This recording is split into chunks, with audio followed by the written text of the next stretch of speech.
நான் பலதரப்பட்ட கூட்டத்தில் பேசி சமீப காலத்தில் பேசியிருக்கிறேன். இந்த எல்கேஜி யூகேஜி படிக்கிற குழந்தைகள் முன்னாடி என்ன பேச சொல்லுவாங்க. எல்கேஜி யூகேஜி அந்த குழந்தைகள் அப்போ நான் எப்போ முடிக்கணுங்கிறது எனக்கு தெரியும். ஏன்னா அதுக்கு ஒரு அறிகுறி. அந்த குழந்தை என்ன பண்ணணும்னா மொதல் வரிசையில் இருக்கிறது அப்படி தரையை கீறும். ஏச்சுன்னா அது போதும் அப்படின்னு அதுக்கு முடிச்சுக்கோன்னு அர்த்தம். அதை பார்த்து தான் நான் முடிச்சுக்கிறது வழக்கம். கொஞ்சம் பெரிய ஹைஸ்கூல்னா யாராவது பசங்க 2-3 பேர் கொட்டாவி விடுவாங்க. அதை பார்த்து அதை முடிச்சுக்கிறது வழக்கம். கல்லூரின்னா விசில் அடிப்பாங்க யாராவது ஒருத்தர் 2 பேர். இப்படி எனக்கு பலதரப்பட்ட எப்போ முடிக்கணுங்கிறதுக்கு அப்படிலாம் அறிகுறி உண்டு. எனக்கு ரொம்ப பிடிச்சது என்னன்னா இந்த முதியோர் இல்லங்கள் இருக்கு பாருங்க. முதியோர் இல்லம், பென்ஷனர் அசோசியேஷன்லாம் இருக்கு தமிழ்நாட்டில். எல்லாம் 60-70 வயசுக்கு மேற்பட்டவர்கள். அவங்க கூட்டத்தில் பேசுறது தான் எனக்கு ரொம்ப பிடிக்கும். ஏன்னா நான் பாட்டுக்கு பேசிக்கிட்டே இருப்பேன், அவங்களும் அசையாம கேட்டுக்கிட்டு இருப்பாங்க. அதுக்கு என்ன காரணம்னா காது கேட்காது. அது எனக்கு அப்புறம் தான் தெரியும். பேசி முடிச்சுட்டு இறங்கி போனா அந்த முதல் பெஞ்சில் உட்காந்துருக்கிற ஒரு நாற்காலில் என்ன சார் முடிச்சிட்டீங்க போல் இருக்கு அப்படிம்பார். எப்படி சார் கண்டுபிடிச்சிங்க? அதான் இறங்கி வந்தீங்கல்ல அப்படிம்பார். அதனால அது மாதிரி கூட்டத்தில் ஒன்றும் எனக்கு சுத்தமாக யாரும் இருக்கக்கூடாது எதிரில். இல்லைன்னா அந்த முதியோர் இல்லம் மாதிரி அப்படி காது கேட்காதவங்களாம் உட்காந்துருக்கணும். இங்கே அப்படி இல்லை, எல்லாம் ரொம்ப விழிப்போடு இருக்கீங்க, காதை திறந்து வச்சுக்கிட்டு. அது மாதிரி என்ன போன்ற ஆட்களுக்கு கொஞ்சம் இது பேசுறதும் என்ன சில பேருக்கு என்னென்னா பேச்சு மைக்க பார்த்ததும் எனக்கு எப்போ நேரங்காலம் தெரியாது, முடிக்கிறதுக்கு தெரியாது. அப்படியும் உண்டு பேச்சாளர்கள் பல ரகம். நான் கூட இப்போ ஒரு ஏற்பாடு பண்ணியிருக்கிறேன். என்னுடைய நண்பர் சுபாஷ்னு ஒருத்தர் வந்திருக்கார். அவர்கிட்ட சொல்லியிருக்கேன், நான் எப்போ முடிக்கணும்னு தோணுதோ அப்போ லேசாக தலையை சொறி நான் முடிச்சுக்கிறேன். என்ன கடிகாரமும் கிடையாது, ஒன்றும் கிடையாது. நான் எப்போ ஆரம்பிக்கிறேன் எப்போ முடிக்கிறேன்னு தெரியாதுன்னு சொன்னேன். இதே மாதிரி கும்பகோணத்தில் சமீபத்தில் ஒரு கூட்டத்துக்கு போகும்பொழுது அந்த ஏற்பாட்டாளரை உட்கார வச்சு, நீ முடிக்கணும்னு தோன்றப்ப தலையை சொரியா நான் புரிஞ்சுக்கிறேன்னு சொல்லிவிட்டு பெரியவர்களே தாய்மார்களேன்னதும் உடனே தலையை சொன்னாங்க. என்னையா அது உள்ளேன்னா, இல்லை இது தலை அரிக்குது அதனால சொல்லிடுறேன், நீ அது வேற மாதிரியா சொல்லுவேன்னு சொன்னார். அப்படி ஒருத்தர் ஏற்பாடு பண்ணி உட்கார வச்சிருக்கேன் எதிரில். அவர் இன்னும் தலைக்கு கையை கொண்டு போல, முதல் வரிசையில் உட்கார வச்சிருக்கிறேன். ஏன்னா இந்த பேசுறவங்களுக்கு அந்த கூட்டம் பார்த்துட்டா முடிக்கிறது எப்போ முடிக்கிறது என்ன எதுன்னு தெரியாது. அது ஒரு பேச்சாளர் அவர் பாட்டு பேசிட்டே இருந்தாராம். ரொம்ப நேரம் பேசிட்டு இருந்திருக்காரு. பேசிட்டு இருந்தா ஒன்றும் புரியல, நேரங்காலம் தெரியல. அவருக்கே தோணி ஒரு கட்டத்தில் அந்த பேசுறவருக்கு, ஐயா மன்னிச்சுக்கோங்க, நான் ரொம்ப நேரம் பேசிட்டேன் போல் இருக்கு, எவ்வளோ நேரம் பேசினேன்னு எனக்கே ஞாபகம் இல்லை, இந்த கை கடிகாரத்தை கூட பார்க்க மறந்துட்டேன், என்ன மன்னிச்சுக்கோங்க அப்படின்னாராம். அப்போ கோபமா ஒருத்தர் எழுந்திருச்சு, ஏயா கடிகாரத்தை தான் மறந்த, பின்னாடி மாட்டிருக்கிற கேலண்டரையாவது பார்க்கக்கூடாதா அப்படின்னாராம். அப்பதான் தெரியுது அவன் வார கணக்கில் பேசிக்கிட்டு இருந்திருக்கான். போன வெள்ளிக்கிழமை ஆரம்பிச்சு இந்த சனிக்கிழமை முடிக்கிறது மாதிரி அப்படி ஆயிடும். ஏன்னா கடிகாரமும் கிடையாது.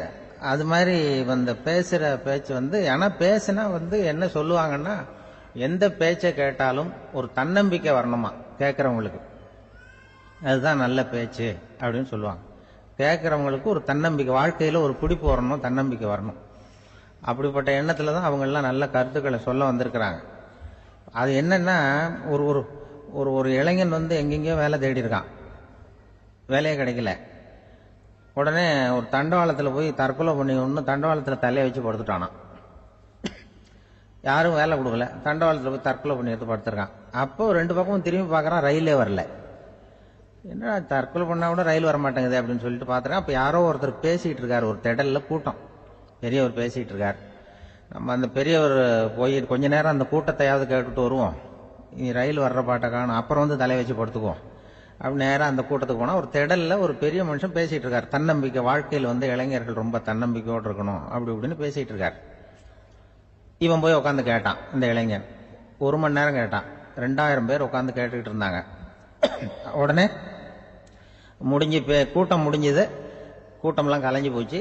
அந்த பெரியவர் பேசிக்கிட்டு இருந்தாரு, அவரை போய் இவன் சந்திச்சான். இளைஞன், ஐயா நான் தற்கொலை பண்ணிக்கணுங்கிற எண்ணத்தோடு வந்தேன், தண்டவாளத்தில் தலையை வச்சு படுத்தேன், ரயில் வரல, அந்த நேரம் உங்கள் பேச்சு குரல் தான் கேட்டுது, நான் உங்கள் பேச்சை கேட்டேன், 1 மணி நேரம் கேட்டேன், கேட்டு முடிச்சதுக்கு அப்புறம் என்னுடைய எண்ணத்தை நான் மாற்றிக்கிட்டேன், நான் இனிமேல் தற்கொலை பண்ணிக்க மாட்டேன் அப்படின்னா.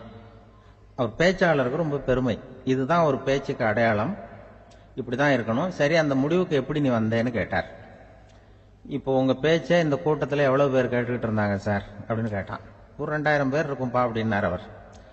அப்போ அந்த இளைஞன் சொன்னானா, ஒரு 2000 பேரை ஒரே நேரத்தில் சாகடிக்கிற நீ உயிரோடு இருக்கிறப்போ நான் எதுக்கு சார் சாகணும்? நான் இது வரைக்கும் யாருக்கும் எந்த கெடுதலும் பண்ணல, நான் இனிமேல் சாக மாட்டேன் சார்ட்டு போயிட்டானா. அப்படி கேட்கறவங்களுக்கு ஒரு தன்னம்பிக்கை வரணும். அது எப்படியோ வந்தா போறோம். இப்ப எங்க பேச்சை கேட்டுவிட்டோம் அந்த ரகத்தில் வந்தாலும் சரிதான். வாழ்க்கையில ஒரு பிடிப்பு வரணும் அப்படிங்கிறது தான் ஒரு சிறந்த பேச்சுக்கு அடையாளம்னு சொல்லுவாங்க. அப்படி அது பண்றது. இதுல என்னன்னா, இந்த மனிதனுக்கு அந்த சிரிப்பு இருக்கு பாருங்க, அதை பத்தி சொல்லுவாங்க. நகைச்சுவை குடும்பத்துல நகைச்சுவை உணர்வு இருந்ததுன்னா குழப்பமே வராதுன்னு சொல்லுவாங்க. இந்த பேச்சாளர்கள் என்னன்னா, சில பேர் தெளிவா, அதாவது தெளிவா பேசி குழப்பறவங்க இருக்கிறாங்க, குழப்பமா பேசி தெளிவுபடுத்துறவங்க இருக்கிறாங்க. அப்படிப்பட்ட பேச்செல்லாம் உண்டு. குழப்பமா பேசி தெளிவுபடுத்துறது யாருன்னா சித்தர்கள். நம்ம பழைய சித்தர் பாட்டெல்லாம் பார்த்தீங்கன்னா படிக்கிறதுக்கு குழப்பமா இருக்கும், ஆனா அது கருத்து தெளிவா இருக்கும். அதுதான் குழப்பமா பேசி தெளிவுபடுத்துறவர்லாம் பழைய நம்ம சித்தர்கள். தெளிவா பேசி குழப்பறவங்க இருக்கிறாங்க சில பேச்சாளர்கள். ஒருத்தன் ஆடு மேய்ச்சிக்கிட்டு இருந்தானா, ஒரு ஆடு மேய்ச்சிக்கிட்டு இருந்திருக்கிறான் ஒரு திடல்ல. அந்த ஆடு மேய்க்கிற அந்த ஆள் ரொம்ப தெளிவா பேசணும்னு நினைக்கிறவன். அவர்கிட்ட போய் கேட்டிருக்கான். அந்த ஆள்கிட்ட போய் ஒருத்தன் கேட்டான், மந்தையில எத்தனை ஆடுப்பா இருக்கு? அப்ப அவன் சொன்னான், ஆடு மேய்க்கிறவன், சார் எதையும் தெளிவா கேட்கணும், நீ கருப்பாட்டை கேட்கறியா வெள்ளாட்டை கேட்கறியா அப்படின்ட்டு இருக்கான். கருப்பாடு அது ஒரு 50 இருக்கு அப்படின்னா, சரி வெள்ளாடு எத்தனை இருக்கு அப்படின்னா, அதுவும் 50 தான் இருக்கு அப்படின்னு இருக்கான். என்ன ரெண்டும் ஒரே ஆன்சர் தானே சொல்றான் அப்படின்னு சொல்லி, சரி இந்த ஆடெல்லாம் எவ்வளவு புல்லு சாப்பிடும் ஒரு நாளைக்கு? சார் மறுபடியும் தெளிவா கேளுங்க, கருப்பாடா வெள்ளாடா? கருப்பாடு அப்படின்னா 10 கிலோ சாப்பிடும். சரி வெள்ளாடு அதுவும் 10 கிலோ சாப்பிடும். ரெண்டுக்கும் அதே தான் சொல்றான். சரிப்பா இது எல்லாம் எவ்வளவு பால் கறக்கும் இந்த ஆடெல்லாம்? சார் திருப்பி திருப்பி சொல்ல, தெளிவா கேளுங்க, கருப்பாடா வெள்ளாடானா? கருப்பாடு தினம் 5 லிட்டர் கறக்கும், வெள்ளாடு அது 5 லிட்டர் தான் கறக்கும். இப்படியே இவன் தெளிவா பேசி இவன் என்ன சொல்லிட்டு வரான்னு தெரியல. ரெண்டும் ஒரே ஆன்சர் தான், அப்புறம் எதுக்கு பிரிச்சு பேசுற? ரெண்டும் ஒண்ணுதாடா சொல்றேன்னு இருக்காரு. அப்படி இது ஆரம்பத்திலே கேட்டா சொல்லிட்டு போறேன். ஏன்னா ஏன் அப்படி தெளிவா பிரிச்சு கேட்கறேன்னா, அந்த கருப்பாடெல்லாம் எதிர்த்த வீட்டுக்காரனுக்கு சொந்தம். சரி வெள்ளாடு அதுவும் எதிர்த்த வீட்டுக்காரனுக்கு தான் சொந்தம் அப்படின்னா, இப்ப என்ன பேசலாம்? தெளிவா பேசி குழப்பிட்டு இருக்கான்னு அர்த்தம். இப்ப எதுக்கு இந்த அறிகுறியை சொல்றேன்னா, நான் பேசுறது கூட அப்படித்தான் இருக்கும். ஏன்னா குழப்பமா பேசி தெளிவுபடுத்துகிறவர்கள் பின்னாடி வராங்க, அவங்க கொஞ்சம் அவங்க. அதனால நம்மளால முடிஞ்ச வரைக்கும் கொஞ்சம் தெளிவா பேசி உங்களை குழப்பி வச்சோம்னா அவங்க பின்னாடி பார்த்துக்குவாங்க. அதுதான் எனக்கு எங்க ஊர்லயே ஒரு பேர், எங்க ஊர் நண்பர்கள் கூட இங்க வந்திருக்கிறாங்க. எங்க ஊர்ல இருக்கிறவங்க இந்த ஊர்ல வேலை பார்க்கறாங்கிறது எங்க ஊர் பக்கத்து ஊர் இப்பதான் தெரியும். வந்த பிறகு நண்பர்கள்லாம் பார்த்தாங்க. எங்க ஊர் பையங்கள்லாம் இங்க இருக்கிறாங்கிறது எனக்கு இப்பதான் தெரியும். எங்க ஊர்ல அவங்களுக்கு தெரியும் எனக்கு பேர் என்னன்னா, எல்லாம் நல்லா செய்வேன், கொஞ்சம் பொய் சொல்லுவேன் அப்படிம்பாங்க. அதுக்கு இப்பவும் சொல்லுவாங்க. எங்க ஊர்ல ஒரு பெரியவர் கேட்டார், உனக்கு சின்ன வயசுலயே உனக்கு ரேடியோவில் வேலை கிடைக்கும்னு எனக்கு தெரியும்பா அப்படிம்பாரு ஒரு தாத்தா. அது எப்படி தாத்தா உங்களுக்கு தெரியும், அவ்வளவு தீர்க்க தரிசனமா? இல்ல நீ சின்ன வயசுல கூட ஒரு பொய்ய கூட நிஜ மாதிரி பேசுவேன், அதனால தான் உனக்கு அங்க வேலை கிடைச்சது அப்படின்னு சொல்லுவாங்க. அது மாதிரி இந்த பொய் சொல்றதுல கொஞ்சம் அதுதான் என்கிட்ட உள்ள குறைய தவிர, கொஞ்சம் பொய் சொல்லுவேன், வேற மற்றதெல்லாம் தெளிவா இருக்கும். இதுவே சொன்னாராம். அதாவது கடவுள்கிட்ட போய் புகார் பண்ணாங்களாம். கடவுள்கிட்ட போய் ஒருத்தர் புகார் பண்ணியிருக்கிறார், நீ படைச்ச மனுஷன்லாம் பூலோகத்தில் பொய் சொல்றாங்க, ரொம்ப எல்லாரும் பொய் சொல்றாங்க, நீ படைச்ச மனுஷன் சரியா இல்லை அப்படின்னு கடவுள்கிட்ட போய் புகார் பண்ணாங்களாம். அப்ப கடவுள் சொன்னாராம், என்னை யாரும் ஏமாற்ற முடியாதுப்பா, நான் அதுக்கு ஒரு ரிமோட் கண்ட்ரோல் மாதிரி ஒன்று வச்சிருக்கேன், இங்க பாரு எதிர்த்தாப்புல பாரு என்ன தெரியுது அப்படின்னா, பிரம்மாண்டமான செவுரு, அதுல லட்சக்கணக்கான எலக்ட்ரிக் பல்புலாம் சொருவி இருக்கு, பல்பு சொருவி இருக்கு அதெல்லாம். அப்ப கடவுள் சொன்னாராம், புகார் சொன்னவனை கூப்பிட்டு, இதை பாருப்பா எலக்ட்ரிக் பல்பு, பூலோகத்துல நாம் படைத்த மனிதர்கள் யாராவது பொய் சொன்னா இங்க விளக்கு எரியும், எந்த ஏரியாவில் எவ்வளவு விளக்கு எரியுது அப்படிங்கிறத பார்த்து நான் கண்டுபிடிச்சிருவேன், நான் படைத்த மனிதர்களை என்னை ஏமாற்ற முடியாது, எவ்வளவு பேர் எங்க பொய் சொல்றாங்கிறது இந்த விளக்க பார்த்து கண்டுபிடிச்சிருவேன் நான் கடவுள். இப்படி சொல்லிட்டு இருக்கும் பொழுது எல்லா விளக்கம் எரிஞ்சுதான். அப்போ புகார் பண்ணவன் கேட்டிருக்கான், இது ஏதாவது ஒயரிங்ல கோளாறா இருக்குமா சார், இது ஏன் இப்படி எல்லாம் எரியுது அப்படிங்கிறப்ப கடவுள் சொன்னாராம், இல்ல இப்ப பொறு, இப்போ சிங்கப்பூர்ல தென்கட்சி சுவாமிநாதன் பேசிக்கிட்டு இருக்காரு. இன்னும் ஒரு 15-20 நிமிஷத்துல சரியா போடும் அப்படின்னாராம். அப்படி சொல்லுவாங்க என்னை பத்தி கொஞ்சம் பொய் சொல்றதுங்கிறது. அதுக்காக உங்ககிட்ட பொய் சொல்ல முடியாது. நான் பொய் சொல்றதுன்னா அந்த முன்னாடி சொன்ன முதியோர் இல்லம் அங்க வேணா சொல்லலாம், எதை சொன்னாலும் கேட்க போறதில்ல, அப்படி சொல்லலாம்.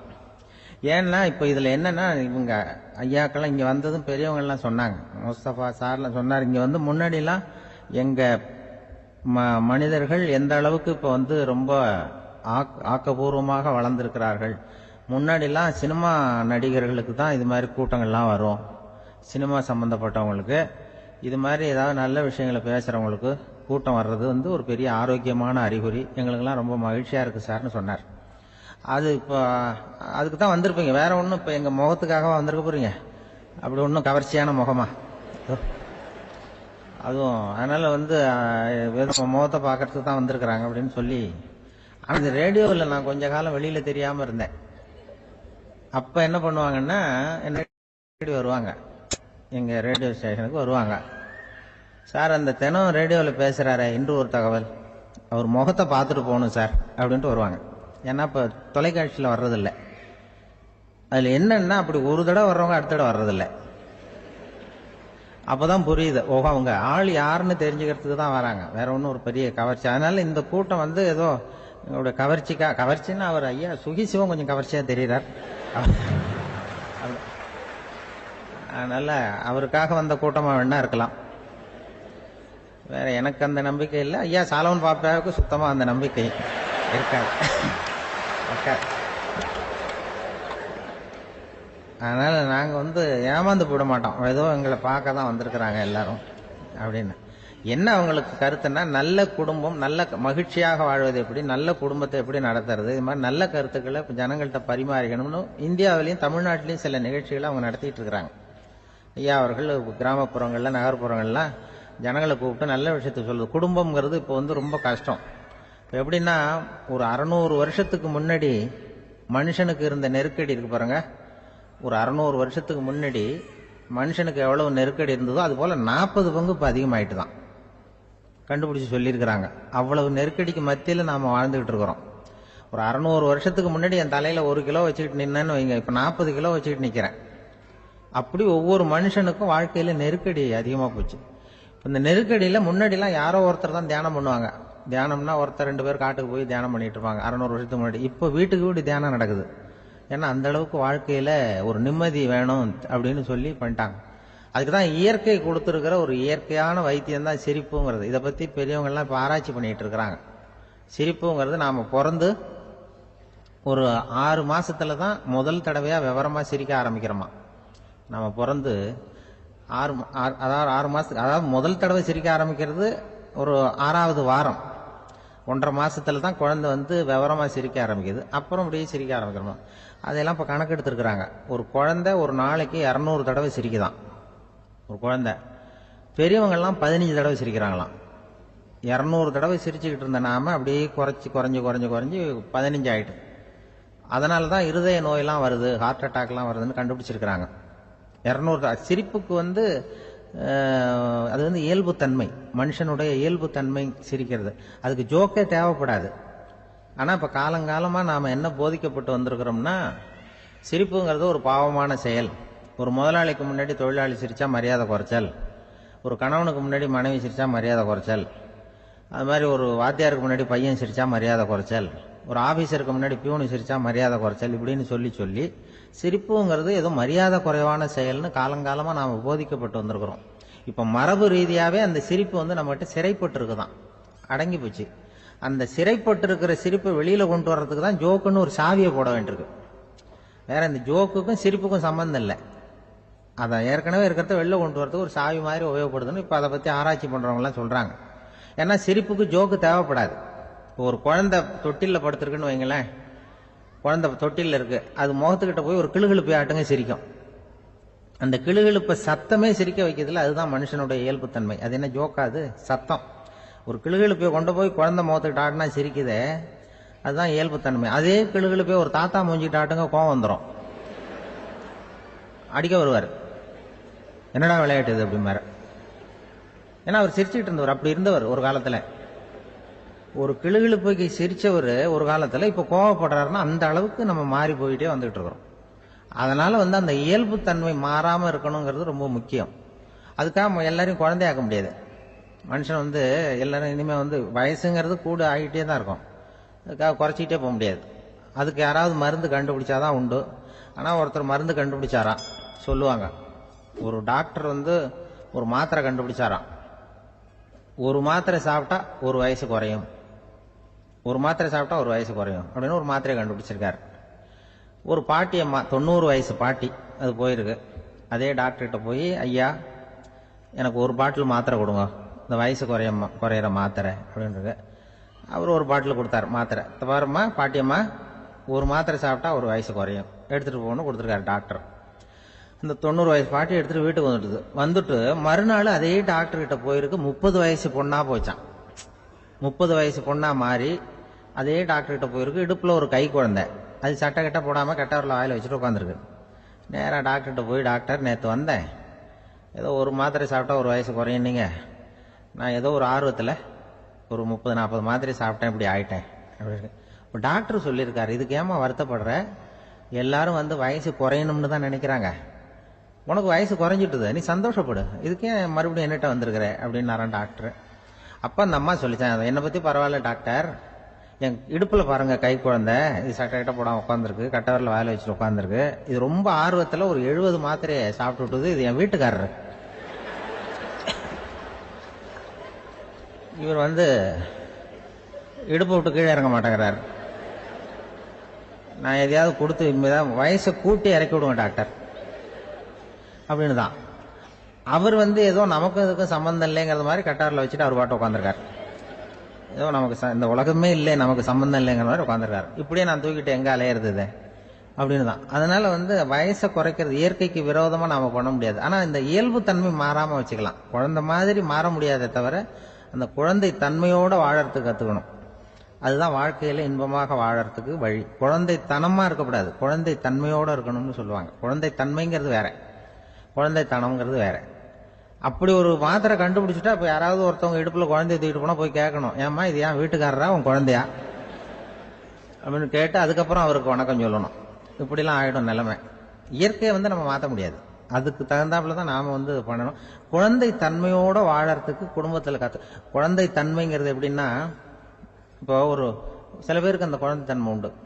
ஒரு வீட்டுல ஒரு புள்ள படுத்திருக்கு, அம்மா எழுப்புறாங்க, காலேஜுக்கு நேரமாச்சு எழுந்திருப்பா, காலேஜுக்கு நேரமாச்சு எழுந்திருப்பா அப்படின்னு. அந்த அம்மா அந்த புள்ள சொல்லியிருக்கு, ஐயோ எனக்கு காலேஜுக்கு போறதுக்கு பிடிக்கலம்மா, என்னை தொந்தரவு பண்ணாத, காலேஜுக்கு போறதுக்கு எனக்கு பிடிக்கல அப்படின்னு தான்.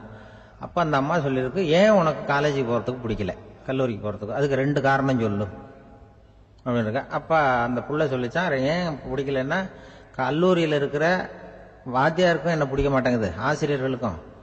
2வது காரணம், கல்லூரியில் படிக்கிற மாணவர்களுக்கும் என்ன பிடிக்கல, அதனால நான் காலேஜுக்கு போக மாட்டேன்ற குழந்தை புள்ள சொல்லியிருக்கு. அம்மா அப்படிலாம் நீ இதுக்காக போகாம இருக்கக்கூடாது, நீ போய் தான் ஆகணும் அப்படின்னு புடிவாதமா அந்த அம்மா புள்ளைய எழுப்பினாங்களாம். சரி நான் எதுக்கு காலேஜ் போகணும்னு சொல்றேன், அதுக்கு நீ 2 காரணம் சொல்லு அப்படின்னு தான் அந்த புள்ள. அப்ப அந்த அம்மா சொன்னாங்களாம், நீ ஏன் காலேஜுக்கு போகணும்னா, முதல் காரணம் உனக்கு வயசு 52, 2வது காரணம் நீ தான் பிரின்சிபால் அப்படின்னு தான். என்ன இருந்தாலும் அவங்க அம்மாவுக்கு அது புள்ள தானே. அதுதான் குழந்தை தன்மைங்கிறது. 52 வயசுலயும் குழந்தை தன்மையோட இருக்காரு பாருங்க, அதுதான் அந்த குழந்தை தன்மையோட வாழறது தான் வெற்றிக்கு வழின்னு சொல்லுவாங்க. கணவன் இன்னைக்கு நேற்று என்னன்னு யோசிச்சுக்கிட்டு இருக்கிறப்போ உங்க ஊர் தொலைக்காட்சியிலேயே ஒரு நிகழ்ச்சி நடந்தது. அதாவது இந்த உறவுகளை பத்தி ஒரு பேட்டி எடுத்திருந்தாங்க. ஒரு அம்மா சொல்லுது, அதாவது கணவன் மனைவியா இருந்துட்டு அப்புறம் விவாகரத்து வாங்கிட்டு அதுக்கப்புறம் அந்த அம்மா பேசுறத நேற்று தொலைக்காட்சியில போட்டாங்க. அது என்ன சொல்லுதுன்னா, நாங்க கணவனும் மனைவியா இருக்கிறப்போ எங்களுக்குள்ள சண்டை வந்துகிட்டு இருந்தது, இப்ப விவாகரத்து வாங்கிட்டு இப்ப நண்பர்களா இருக்கிறோம், இப்ப சண்டையே வர்றதில்லை எங்களுக்குள்ள. அப்படி பாருங்க, கணவன் மனைவியா இருந்தப்ப சண்டை வந்துதான், விவாகரத்து வாங்கினது மறுபடியும் நாங்க நல்லபடியா தான் இருக்கிறோம், ஒன்னும் எங்களுக்கு சண்டை வரல. அப்படி இருக்குது இப்ப காலம் போய்கிட்டு இருக்கு. நேற்று அப்படி ஒரு இது என் கூட வேலை பார்க்கறப்போ ஒரு அம்மா இருந்தாங்க. அவங்க எப்போதும் அவங்க வீட்டுக்காரர் படத்தையே வச்சிருப்பாங்க, கையில பத்திரமா வச்சிருப்பாங்க. அவ்வளவு மரியாதை மதிப்புன்னு சொல்லி நாங்கெல்லாம் அவங்கள பெருசா நினைப்போம். இது எதுக்குமா உங்க வீட்டுக்காரர் படத்தை பத்திரமா இல்லை கையிலேயே வச்சிருக்கீங்களே ஆஃபீஸுக்கெல்லாம் எடுத்துகிட்டு வந்து வச்சு அடிக்கடி எடுத்து பார்த்துக்குவாங்க. அவ்வளவு பிரியமா அவங்க வீட்டுக்காரர் இல்லை. ஆமாம், எனக்கு வந்து ஏதாவது பிரச்சனை வந்துடுதுன்னா உடனே எங்கள் வீட்டுக்காரர் படத்தை எடுத்து பார்ப்பேன். ஆமாம், பரவாயில்லையே இப்படி ஒரு இதா? ஆமாம், இதை பார்த்துட்டு நினச்சிக்குவேன், இதை விட பிரச்சனை வேற என்ன இருந்துட போகுது உலகத்தில் அப்படின்னு நினச்சிக்குவேன். உடனே எனக்கு எல்லாம் போயிடும் அப்படின்ட்டு தான். அப்படி ஒரு அம்மா இருந்தாங்க, இப்போ இருக்காங்க, வேலை பார்த்துக்கிட்டு இருக்காங்க. அப்படிலாம் நீங்க இருக்கிற தாய்மார்கள், பெண்கள் யாராவது அப்படி கூட பண்ணலாம். யாரா எப்போதுமே உங்க வீட்டுக்காரர் படத்தை கையில் வச்சுக்கோங்க. அது ஒரு யோசனை, குடும்பம் குதூகலமா இருக்கிறதுக்கு அது ஒரு யோசனை. அதே மாதிரி இவங்களும் அவங்க படத்தை வச்சுக்கலாம். வச்சுக்கிட்டு பிரச்சனை வரும்போது பார்த்துக்கணும், இதை விட நமக்கு என்ன வந்துட போகுது பெருசா அப்படின்னு. அப்படிதான் இருக்கணும். குடும்பம் வந்து நல்லபடியா இருக்கணும்னா அதுக்கு சொல்லுவாங்க, கடவுளே வந்து ஒரு வீட்டு கணவன், வீட்டு தலைவர் கனவுல வந்தாராம். கடவுள் வந்து இது மாதிரி உன்னை விட்டுட்டு உங்க குடும்பத்தை உன்னையெல்லாம் விட்டுட்டு போக போறேன்னா, அதனால ஏதாவது வரம் வேணும்னா கேட்டு போய் வாங்கிக்கோ அப்படின்னு கடவுள் சொன்னாராம் இந்த குடும்ப தலைவர்கிட்ட. அவருக்கு என்ன கேட்கறதுன்னு புரியல. கடவுள் வந்து விட்டுட்டு போறேங்கிறாரு, ஏதாவது வரம் கேட்டுக்கோ அப்படின்னு. நம்ம என்ன பண்றது, என்ன கேட்கறதுன்னு ஒன்றும் புரியல, குழம்பிட்டு இருந்தான் அந்த ஆளு கனவுல. இப்போ கடவுள் சொன்னாரா, சரி நீ ரொம்ப குழப்பமா இருக்க, நாளைக்கு மறுபடியும் உன் கனவுல வரேன், அதுக்குள்ள நீ முடிவு பண்ணி வை, உனக்கு என்ன வரம் வேணுமோ கேட்டு வாங்கிக்கோ, உனக்கு வரம் கொடுத்துட்டு நான் போயிடுறேன், உன்னை விட்டுட்டு போறதா நான் முடிவு பண்ணிட்டேன் அப்படின்னு இருக்காரு கடவுள். சரி ஒரு நாள் அவகாசம் கொடுங்க, நாளைக்கு நான் அதுக்குள்ள முடிவு பண்ணி வைக்கிறேன்ட்டு அவர் வந்தார். மறுநாள் முழிச்சுக்கிட்டார். முழிச்சுக்கிட்டு மனைவி மகன் மக்கள் எல்லாரையும் கூப்பிட்டார், குடும்பத்தில் எல்லாரையும். அப்படி வாங்க, இது மாதிரி நேற்று கனவுல வந்தார் கடவுள், நம்மளை விட்டுட்டு போக போறாராம், என்ன வரம் வேணும்னு கேட்டு வாங்கிங்கோ அப்படின்னு இப்போ சொல்லிட்டார். என்ன கேட்கறதுன்னா அப்படின்னு அந்த கணவன் கேட்கறான். இந்த மனைவி சொல்றாங்க, என் உடம்பு பூரா நகையா இருக்கணும் அப்படின்னு கேள் அப்படின்ட்டு இருக்கு.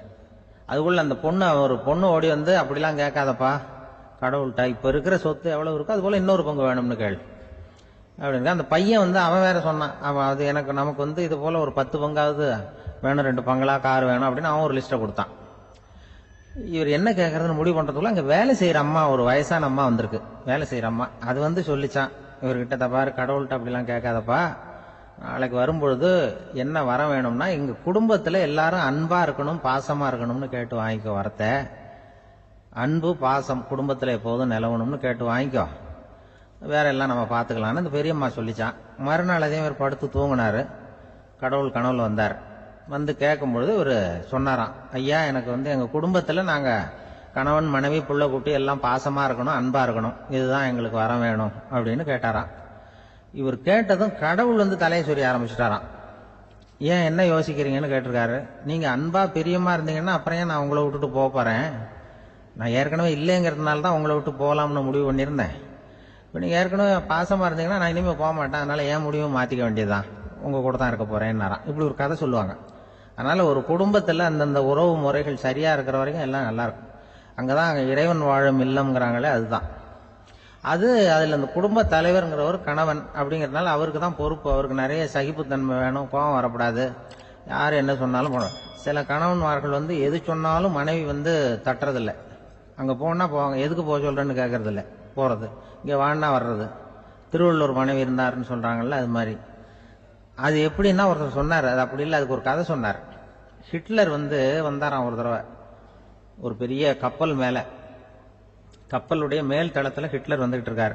ஒரு இங்கிலீஷ் கேப்டன் எதிரில் நிக்கிறான். அவனுக்கு பெரிய ஆச்சரியம், இந்த ஆள் எப்படி இப்படி ஒரு தனி மனிதனா இருந்துகிட்டு உலகத்தையே இப்படி இந்த பாடுபடுத்துறாரு அப்படின்னு சொல்லி, உன்னுடைய வெற்றிக்கு என்ன காரணம்னு கேட்டாராம் அந்த இங்கிலீஷ் கேப்டன்.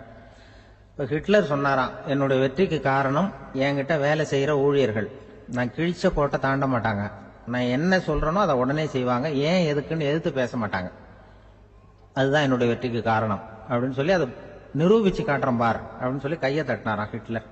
உடனே ஒரு சிப்பாய் எங்க இருந்து வந்து லெப்ட் ரைட்னு போட்டு வந்து சல்யூட் பண்ணி நின்னா. உடனே ஹிட்லர் சொன்னார், நீ அப்படியே இந்த கப்பல் மேல் தளத்துல இருந்து அப்படி கடல்ல விழுந்து செத்து போடா அப்படின்னு பொத்துன்னு குதிச்சுட்டான். எதுக்கு சொல்றேன் என்ன இதில், உடனே குதிச்சு செத்து போட்டான். இவருக்கு பெரிய ஆச்சரியம் கேப்டனுக்கு. ஹிட்லர் சொன்னார், இதுதான் என்னோட வெற்றி காரணம், தப்பார் இன்னொருத்தனை கூப்பிடுறேன் அப்படின்னு தட்டினா, இந்த பக்கத்துல இருந்து ஒருத்தன் வந்தான், லெப்ட் ரைட் வந்து நின்னா, நீ இப்படி குதிச்சு செத்து போடா அப்படின்னு பொத்துன்னு குதிச்சுட்டான். எதுக்கு போக சொல்றீங்கன்னு ஒண்ணுமே கேட்கல, புதினா உடனே குதிச்சுட்டான். அப்போ ஹிட்லர் சொன்னார், இதே மாதிரி என்னுடைய ஒவ்வொரு ஊழியர்களும் இருக்கிறாங்க, நானும் ஊழியர்களை இழக்கிறதுக்கு தயாரா இல்லை, தயாரா இருப்பேன் எப்போதும், தப்பார் இன்னொருத்தர் தட்டுறேன்னு இன்னொருத்தர் வந்தார். எதிர்த்தாப்புல இருந்து ஒருத்தன் லெஃப்ட் ரைட் சல்யூட் அடிச்சான். நீயும் குதிச்சு செத்து போடான்னு இருக்காரு ஹிட்லர். இவனால பொறுக்க முடியல, இந்த இங்கிலீஷ் கேப்டன் அனாவசியமா ஒவ்வொருத்தனா குதிச்சுடுறானேன்னு சொல்லி ஓடி போய் அவனை குதிச்சுட்டான். குதிக்கிறதுக்கு முன்னாடி பிடிச்சி தனியா எடுத்துட்டு போட்டான். தனியா எடுத்துட்டு போய் அந்த சிப்பாய்கிட்ட கேட்டாரான் அந்த இங்கிலீஷ் கேப்டன், ஏப்பா அந்த ஆளு குதிக்க சொல்றான்னா நீ ஏன் எதுக்குன்னு கேட்கறது இல்லையா, உடனே குதிச்சு செத்து போறீங்களே, இதெல்லாம் என்ன அநியாயம் அப்படின்ட்டு இருக்கான் அந்த இங்கிலீஷ் கேப்டன் கையை பிடிச்சிக்கிட்டு. உடனே அந்த சிப்பாய்க்கு கோவம் வந்துட்டு தான், உடையா கைய, இவன்ட்ட வேலை பார்க்கறத விட உழுந்து செத்து போலாம் நான் குதிக்கிறான், என்ன அனாவசியமா எதுக்கியா இருக்க சொல்றேன் அப்படின்னு சொல்லி குதிச்சுட்டானா. அதனால இந்த உடனே சொல்றதை செய்யறாங்க பாருங்க, அவங்கள நம்பக்கூடாது. கணவன்மார்களுக்கு ஒரு எச்சரிக்கை, சொல்றத உடனே செஞ்சிருவாங்க மனைவி, நீ அங்க போனா போங்க வரணும் அது ஹிட்லர் மாதிரி நினைக்கிறாங்கன்னு அர்த்தம். இதுகிட்ட பேசிக்கிட்டு இருக்கிறத விட சொல்றதை செஞ்சுட்டு போடுவோமே, அப்படி சமாளிக்கிற கணவன்மார்கள் உண்டு. குடும்பத்துல அப்படிலாம் இருந்து சமாளிக்கிறாங்க. குடும்பத்துல ஒருத்தர் அனுசரிப்பு தன்மைங்கிறது ரொம்ப அவசியம். கணவன் மனைவின்னா அனுசரிச்சு போகணும்னு சொல்லுவாங்க. அதாவது ஒரு கணவன், அதுக்காக தான் அந்த காலத்துல எல்லாம் ஒரு வீட்டுக்கு மாப்பிள்ளை தேடுறதுங்கிறது ஒரு பெரிய குடும்பத்தை நிர்வகிக்கிற அளவுக்கு ஒரு கணவனா வரக்கூடிய எப்படி இருக்கணும் அப்படின்னா, அந்த காலத்துல புலி வேட்டைக்கு போகணும். ஒரு பொண்ணுக்கு மாப்பிள்ளை தேடுறதுன்னா நம்ம தமிழ் பழக்கம் என்னன்னா, காட்டுக்கு போய் ஒரு புலியை வேட்டையாடிட்டு வரணும். அந்த புலி பல்லு அல்லது நகத்தை கொண்டுட்டு வரணும் அந்த இளைஞன். அதை வீட்டில் கொடுப்பான். அதை தான் கட்டி அதை இதாக கட்டுவாங்க, மாலையா போடுவாங்க, தாலியா கட்டுவாங்க. அதாவது வீரம் இருக்கா பையனுக்குன்னு பார்ப்பாங்க. ஒரு பொண்ணு வேணும்னா நீ முதல்ல வீட்டுக்கு பொண்ணு கேட்க போகக்கூடாது, காட்டுக்கு போகணும், போய் புளியை கொண்டு வா, அதுக்கப்புறம் தான் உனக்கு பொண்ணு அப்படின்னு சொல்லுவாங்க. இப்போலாம் ஏன் போறது இல்லைன்னா, இப்போலாம் ஒருத்தனை காட்டுக்கு போய் புலிப்பல் கொண்டு வானா புலி தான் மாப்பிள்ளையா வரும். அதனாலதான் இப்ப போறதில்லை யாரும் காட்டுக்கு. அப்ப பெண்களும் ரொம்ப வீரமா இருந்தாங்க. பெண்கள் மூலம் அந்த காலத்துல எப்படின்னா, முறத்தாலேயே புலியை துரத்துவாங்களாம். நம்ம பழைய பாட்டுல எல்லாம் பார்த்திருப்பீங்க, முறத்தால புலியை விரட்டினாங்கன்னு வரும் பழைய பாட்டு. ஒரு அந்த அளவுக்கு பெண்களுக்கு வீரம். இப்ப கல்யாணம் ஆகி இந்த காலத்துல ஒரு கணவனை விரட்டிட்டு வந்தாங்களாம் முறத்தை எடுத்துக்கிட்டு. ஒரு மனைவி அவன் பயந்துட்டு வெளில ஓடி வரான், பின்னாடி முறத்தை எடுத்துட்டு அந்த அம்மா ஓடி வருது. இவனை தனியா பிடிச்சி கொண்டு போய், என்னப்பா இந்த மனைவிட்டு இப்படி பயந்து ஓடி வரையே, முறத்தால துரத்துறா இப்படி வரையே அப்படின்னா, அவன் அப்படியே தடுமாறிக்கிட்டு, அதெல்லாம் ஒண்ணும் இல்லை, அவன் என்ன புலியா நினைக்கிறா அப்படின்னு ஒரு பெருமையா சொல்லிட்டானா. அந்த காலத்துல புலியை தான் முறத்தால விரட்டினாங்க, இப்போ புருஷனை விரட்டுறாங்க அப்படின்னு சொல்லி. அப்படி அந்த காலத்துல கணவனுக்கு ஒரு குடும்பத்தை நிர்வகிக்கிற திறமை இருக்கா, உடல் வலிமை தான் முக்கியம். இப்ப கூட மதுரை பக்கத்துல ஐயாவுக்கு தெரியும், அந்த இளவட்டக்கல்லுன்னு ஒரு ஊருக்கு ஊர் எல்லையில கிடக்கும். ஊர் எல்லையில ஒரு பெரிய கல்லு கிடக்கும். அந்த ஊருக்கு பொண்ணு கேட்க போறவங்க அந்த கல்லை தலைக்கு மேல தூக்கி காட்டணும், அப்படியே தூக்கி தலைக்கு மேல வசதி கீழே போடணும். அந்த வலு இருந்தாதான் நீங்க அந்த ஊருக்குள்ளேயே போகலாம், பொண்ணு கேட்கறதுக்கு போகலாம். இல்லைன்னா நீ திரும்பி போக வேண்டியதான். அந்த வலிமை இருக்கா மாப்பிள்ளைன்னு பாக்குறாங்க. இளவட்ட கல்லுன்னு பேரு. அப்ப என்ன பண்ணாங்கன்னா, ஒரு 1000 வருஷத்துக்கு முன்னாடி அந்த கல்லை தலைக்கு மேல தூக்கி கீழே போடுவாங்களாம். ஒரு 500 வருஷத்துக்கு முன்னாடி அப்படி கொஞ்சம் தூரம் இடுப்பு அளவுக்கு தூக்கி கீழே போட்டுக்கிட்டு இருந்திருக்கிறாங்க. அதுக்கப்புறம் ஒரு 100 வருஷத்துக்கு முன்னாடி அப்படி முழங்கால அளவுக்கு அப்படி தூக்கி போட்டா போறோம்னு வச்சிருந்தாங்களாம். இப்ப நான் அந்த ஊருக்கு என் கூட பழனிசாமின்னு ஒருத்தர் இருக்காரு. அவர் போய், உனக்கு எப்படிப்பா இந்த ஊர்ல கல்யாணம் ஆச்சு அப்படின்னா, இப்போலாம் நாங்க தொட்டு கும்பிட்டா போறோம், அதை அசைக்கிறது கூட இல்லை. அப்படி ஆயிட்டுது. ஒரு குடும்பத்தை கணவனா வரப்போறவனுக்கான தகுதி அந்த காலத்துல அப்படி இருந்துதான். அப்படி கணவன் தேர்ந்தெடுக்கிறது, குடும்ப தலைவனை தேர்ந்தெடுக்கிறது ஒரு பெரிய காரியம். ஒரு பெரிய செல்வந்தர் போட்டி வச்சாராம், ஒரு நீச்சல் குளம், அதுல யார் வேணாலும் குதிச்சு அந்த பக்கம் போய் கரையேறலாம். அந்த நீச்சல் குளத்துல விஷப்பாம்புலாம் கிடக்கு. யாரு துணிஞ்சி அந்த விஷப்பாம்பு இருக்கிற குளத்துல குதிச்சு அந்த பக்கம் போய் கரையேறானோ அவனுக்கு ஒரு 100 ஏக்கர் நிலம் கொடுப்பேன், அது வேண்டான்னா ஒரு 1000 ஆடு கொடுப்பேன், அதுவும் வேண்டான்னா என் பொண்ணை கொடுப்பேன் அப்படின்னு போட்டு வச்சார். அதான் மாப்பிள்ளையை தேர்ந்தெடுக்கிறதுக்கு அவர் ஒரு வழி, நீச்சல் குளத்துல குதிச்சு கரையேறணும். இப்ப அந்த ஊர்ல இருக்கிற இளைஞர்கள்லாம் பாக்குறாங்க அந்த குளத்துல குதிக்கணும்னு. ஆனா குளத்துல ஒரு விஷப்பாம்புலாம் கிடக்கு. இது என்ன பண்றதுன்னு பார்த்தா யாருமே குதிக்கிறதுக்கு தைரியம் வரல. திடீர்னு ஒருத்தன் துணிஞ்சு குதிச்சான், படபடன்னு அடிச்சுட்டு போய் அந்த பக்கம் கரையேறிட்டான். கரையேறின உடனே பரவாயில்லையே ஒரு ஆள் வந்துட்டான்னு சொல்லி அவனை அந்த இளைஞனை போய் பிடிச்சிட்டு வந்தாங்க. அந்த பெரியவர் கேட்டார், ஏப்பா இவ்வளவு பெரிய விஷப்பாம்பெல்லாம் கிடக்கிற நீச்சல் குளத்துல நீ துணிஞ்சு குதிச்சு கரையேறி இருக்கிற, உனக்கு என்ன 1000 ஏக்கர் நிலம் கொடுத்துறவா 100 ஏக்கர் நிலம் கொடுக்கவா சொல்றபடி அப்படின்னா வேண்டாம் சார்ன்றான். ஓஹோ அப்படின்னா ஒரு 1000 ஆடு வேணுமா உனக்கு அப்படின்னா அதுவும் வேண்டாம் சார். ஓ அப்படின்னா என் பொண்ணு வேணுமா அப்படின்னா அதுவும் வேண்டாம் சாருங்கிறான். அப்புறம் எதுக்குடா குதிச்சு என்ன உனக்கு என்னதான் வேணும் அப்படின்னு கேட்டிருக்காரு. என்னை எவன் பிடிச்சி தள்ளி விட்டவன்னு தெரியணும் அப்படின்றான். அதுக்காக அவன் பார்த்துருக்கான். அப்படி இருந்தாதான் துணிச்சல் வரும் இந்த காலத்துல. எதுக்கு இவ்வளவு சங்கடம்லாம் வச்சாங்கன்னா, ஒரு குடும்பத்துக்கு தலைவரா வர வேண்டிய ஒரு ஆள், கணவனா இருக்க வேண்டியவனுக்கு துணிச்சல் இருக்கா, தைரியம் இருக்கா அப்படிங்கறது பாக்குறதுக்காக இப்படிப்பட்ட தேர்வு முறைகள்லாம் வச்சிருந்தாங்க அந்த காலத்துல எல்லாம். இப்போலாம் கல்யாணம் பண்றது ஆளுக்கு நேர்ல பார்க்காமலே கூட கல்யாணம் நடக்குது இன்டர்நெட்ல. இப்ப சர்டிபிகேட் கேட்கறாங்க, நோய் நொடி இல்லாம இருக்காரா பாரு.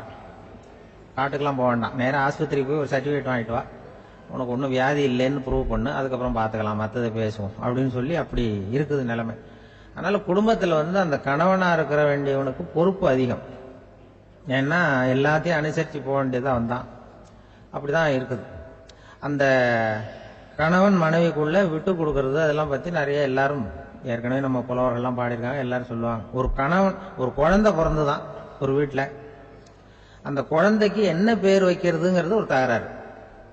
இந்த குழந்தைக்கு என்ன பேர் வைக்கிறதுங்கிறதுல தகராறு வந்துடுது. யாரு? கணவனுக்கும் மனைவிக்கும். அவன் என்ன சொல்றான், எங்க அப்பா பேரை தான் வைக்கணுங்கிறான் அவன். இந்த அம்மா என்ன சொல்லுது, இல்ல எங்க அப்பா பேரை தான் வைக்கணும் அப்படிங்குது. காலையில இருந்து சண்டை, தகராறு. எதிர்த்த வீட்டுக்காரன் பார்த்தான், இது என்ன காலையில இருந்து எதிர்த்த வீட்டுல தகராறு நடக்குது, என்னன்னு போய் கேட்டிருக்கான். என்னம்மா உங்களுக்கு உள்ள தகராறு, காலையில இருந்து பார்த்தேன் அப்படின்னா. ஒண்ணும் இல்லம்மா, எங்க குழந்தைக்கு பேர் வைக்கிறதுல எங்களுக்கு உள்ள ஒத்து போக முடியல, நான் எங்க அப்பா பேரை வைக்கணுங்கிறேன், அந்த அம்மா அவங்க அப்பா பேரை வைக்கணுங்குது, அதுதான் எங்களால குடும்பத்துல ஒரு நிம்மதி இல்லாம இருக்கிறோம், தகராறு பண்ணிட்டு இருக்கோம் அப்படின்னு. ஆனா அப்ப எதிர்த்த வீட்டுக்காரன் சொல்லியிருக்கான், எதிர்த்த வீட்டுக்காரன்னு நான் எதுக்கு இருக்கிறேன், நான் பஞ்சாயத்து பண்ணி வைக்கிறேன், உங்களுக்குள்ள என்ன இது பேர் தானே வைக்கணும், ஏன்பா உங்க அப்பா பேர் என்ன அப்படின்னு அவனை கேட்டிருக்கான். எங்க அப்பா பேரு சீனிவாசன் அப்படின்றான். இந்த அம்மாவை உங்க அப்பா பேர் என்னம்மா, கிருஷ்ணன். இவன் யோசிச்சு பார்த்தான், குழந்தைக்கு சீனிவாச கோபால கிருஷ்ணன் பேர் வைங்க போங்க அப்படின்ட்டு போயிட்டான். ஏத்த விட்டு தீர்த்து வச்சுட்டு போயிட்டான். போனதுக்கு அப்புறம் இவங்க 2 பேரும் பேசிக்கிட்டாங்க. சரி, இந்த சீனிவாசன் சரி, கிருஷ்ணன் சரி, நடுவுல கோபாலம் யாரு அப்படின்னு சொல்லி அவனை போய் இழுத்துட்டு வந்தான். எழுத்து வீட்டுல போய், அது யாரா, அது இங்க வா, அது யாரா கோபால, அது எங்க அப்பா பேரு, நீ அதை மட்டும் எதுக்கு விட்டு வைக்கிற, அதையும் சேர்த்து வச்சுட்டு போடான்னு. அதாவது குடும்பத்துல ஒரு கணவனும் மனைவியும் ஒரு சின்ன விஷயத்துல கூட ஒத்து போகலன்னா இப்படிதான் ஏத்து வீட்டுக்காரன் பஞ்சாயத்துக்கு வருவான். கோபாலன்னு குறுக்க வருவான் ஒருத்தன். அப்படி அந்த அனுசரிப்புங்கிறது குடும்பத்துல ரொம்ப அவசியம். கணவனும் மனைவி அது ஒண்ணுக்கு மேல இந்த கல்யாணம் பண்ணிக்கிறாங்க, அது ரொம்ப அவஸ்தை. ஒருவனுக்கு ஒருத்திங்கிறது நம்ம இதெல்லாம் சொல்றது.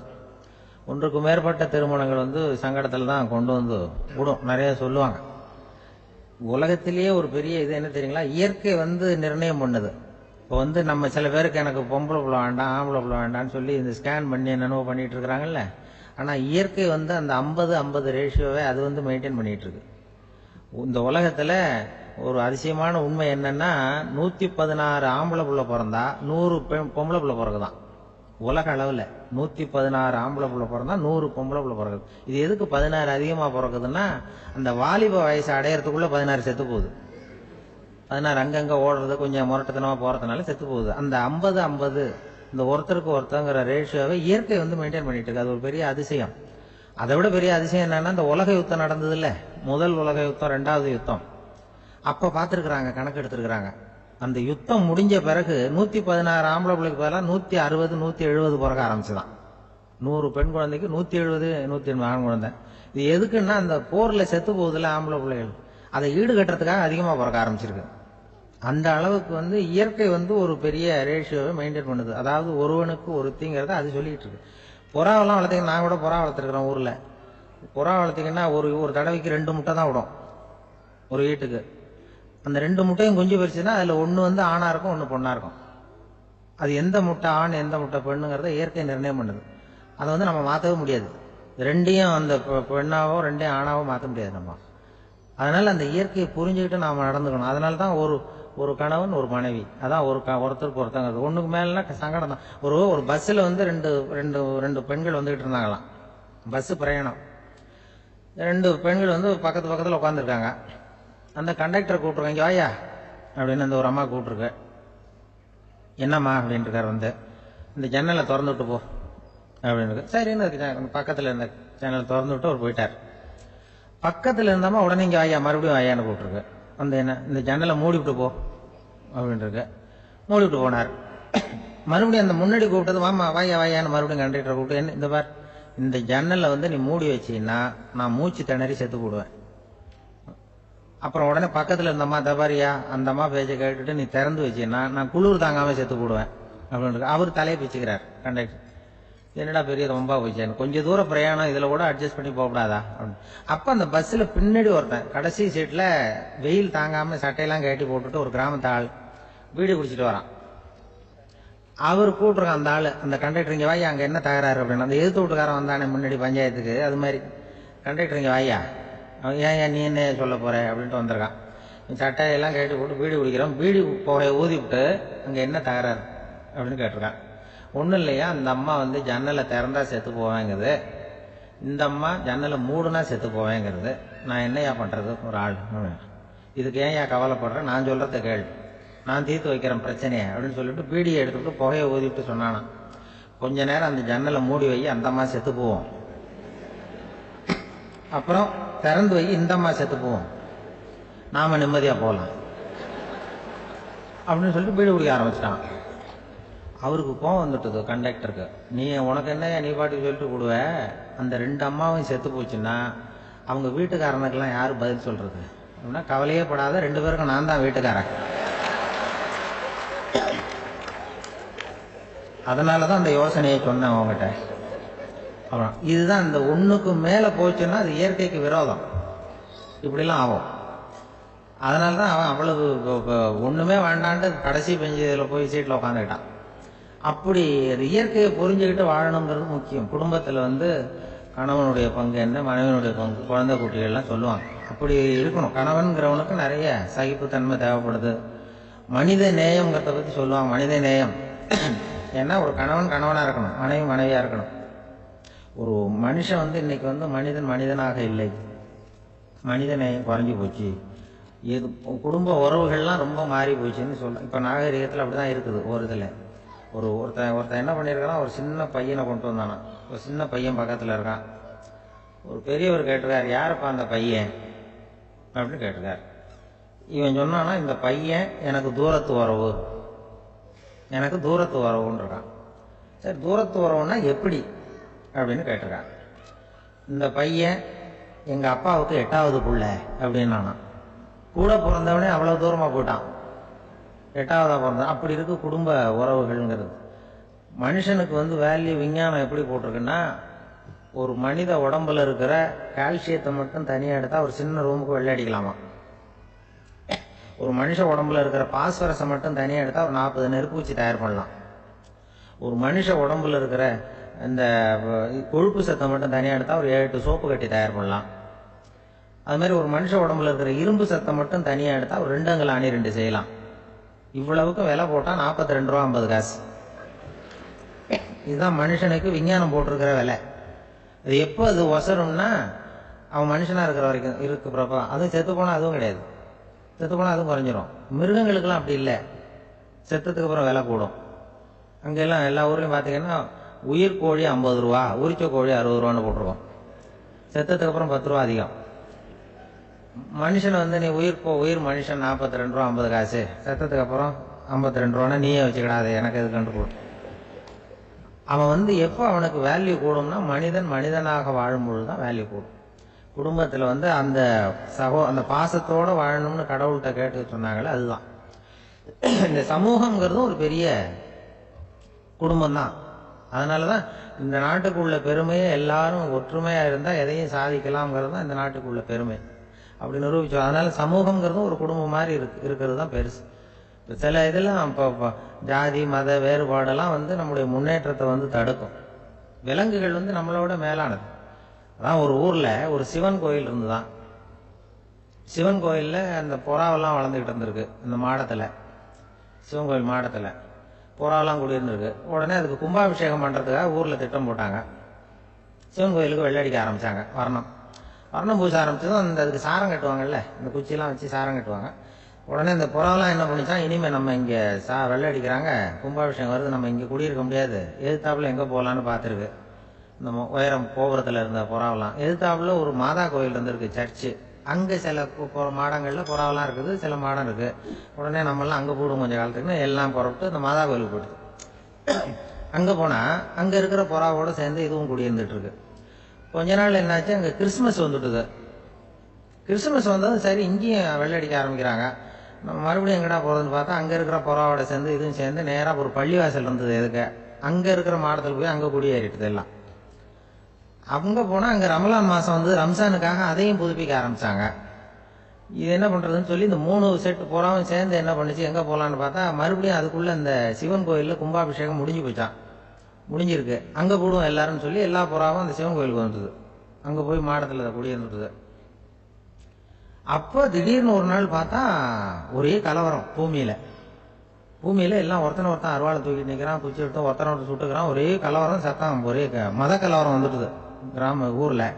அப்போ புறாவெல்லாம் மாடத்தில் இருந்துக்கிட்டு ஒரு குஞ்சு புறா அவங்க அம்மாட்ட கேட்டுதான், இது என்ன இந்த மனுஷனுக்கு என்னாச்சு, அவன் கத்தியை தூக்கிட்டு நிற்கிறானே அப்படின்னு கேட்டுதான். ஒரு குஞ்சு புறா அவங்க அம்மாட்ட கேட்டுதான். அம்மா புறா அம்மா அந்த புறா சொல்லித்தான், மனுஷனுக்கு இப்போ மதம் பிடிச்சிருக்கு, அதான் கத்தியை தூக்கிட்டு நிற்கிறான் அப்படின்ட்டு.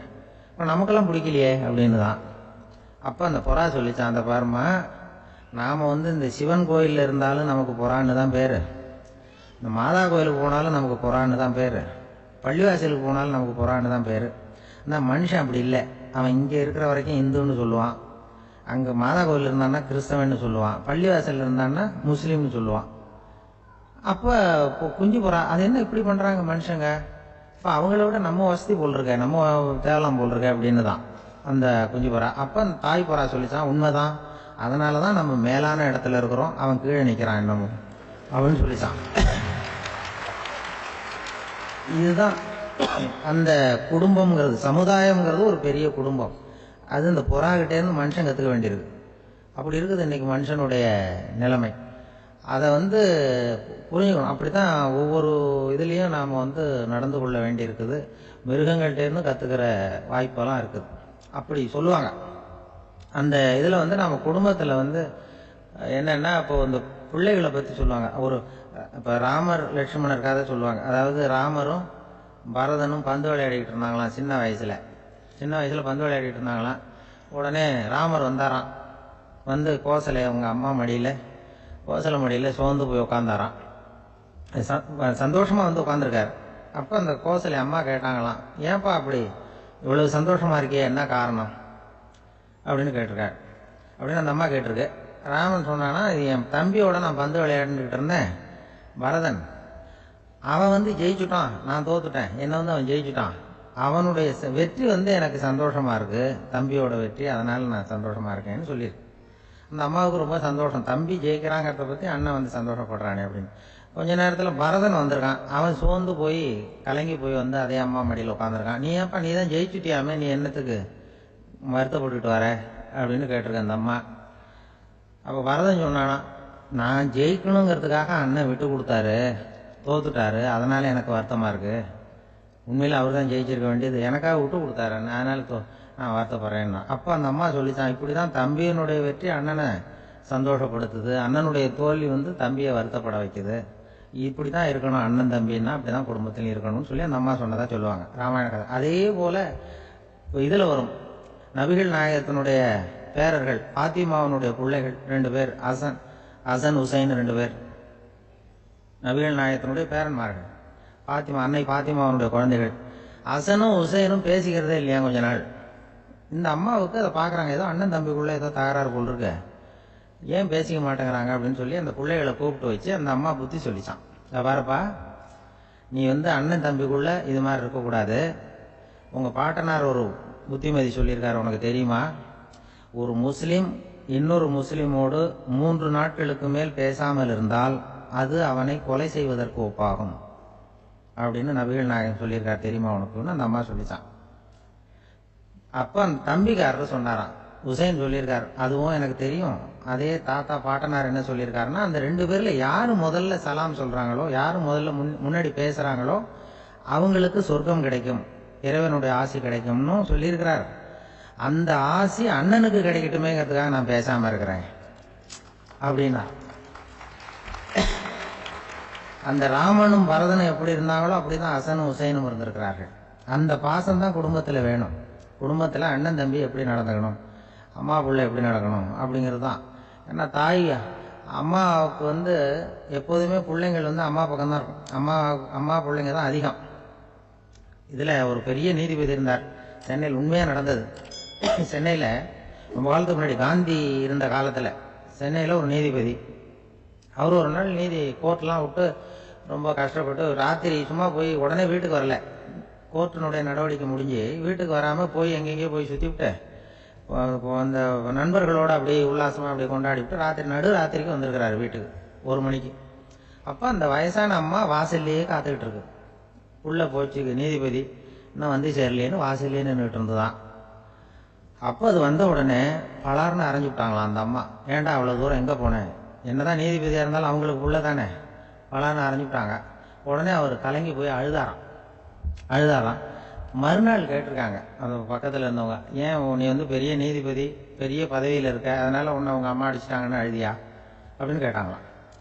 அப்போ அவர் சொன்னாராம் நீதிபதி, இல்லை நான் இது மாதிரி எங்கள் அம்மா கிட்ட அடிக்கடி அடி வாங்குவேன். எப்போதும் அவங்க அடிக்கிற அடி பலமாக விழும். இப்போ அவங்க அடித்தது எனக்கு வலிக்கவே இல்லை. அந்த அளவுக்கு அவங்களுக்கு வயசாகிட்டுதே, பலம் குறைஞ்சுட்டுதேன்னு நினச்சி அழுதேன் அப்படின்னு. அதுதான் புள்ள அம்மா பேரில் உள்ள பாசங்கிறது.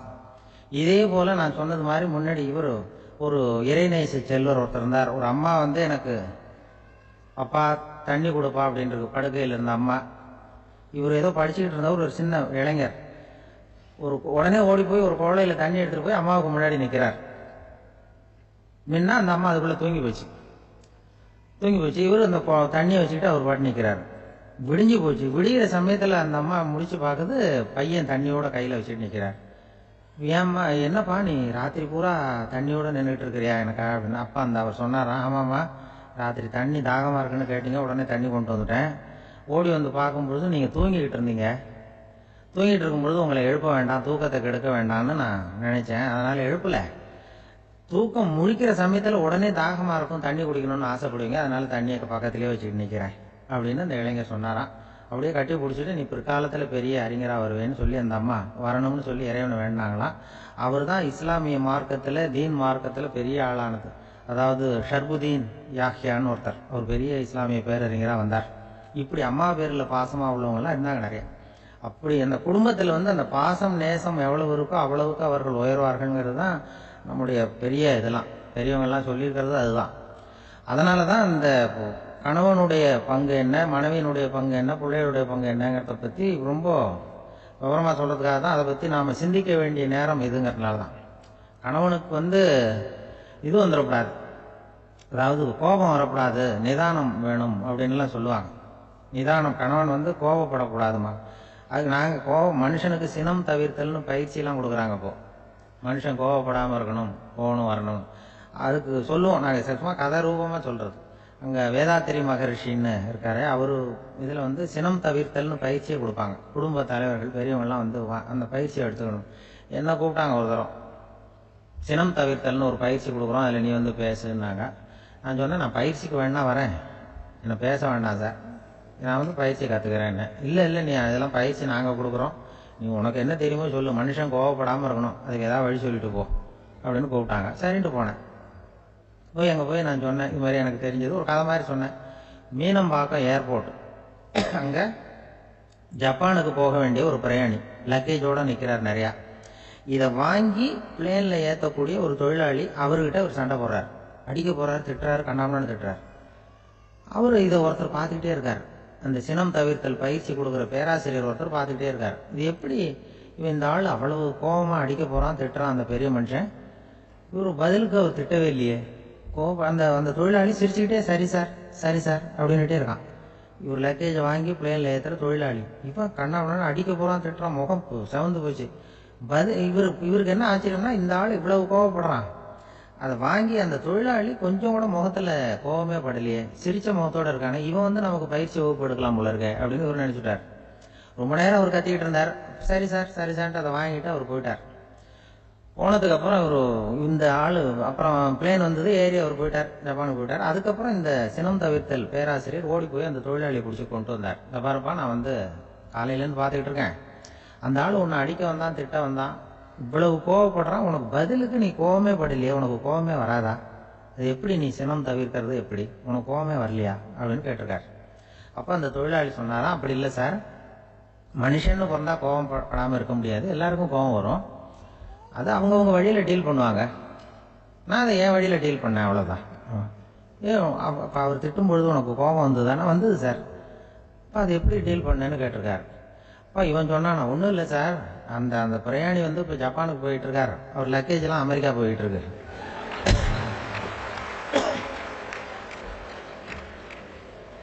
இதுக்கு நாம் எதுக்கு சார் அனாவசியமாக அவன்கிட்ட போய் சண்டை போட்டுக்கிட்டேன், மாற்றி ஏற்றி விட்டா அவன் போய் பார்த்துக்கிறான் எங்கேயாவது.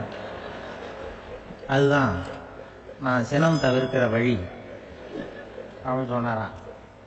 உடனே இதை தான் எனக்கு தெரிஞ்சது கோபம் வராமல் இருக்கிறதுன்னு அங்கே பேசினேன் அந்த கூட்டத்தில். அதுக்கப்புறம் இன்ன வரைக்கும் அவங்க கூப்பிடுறதே இல்லை என்ன.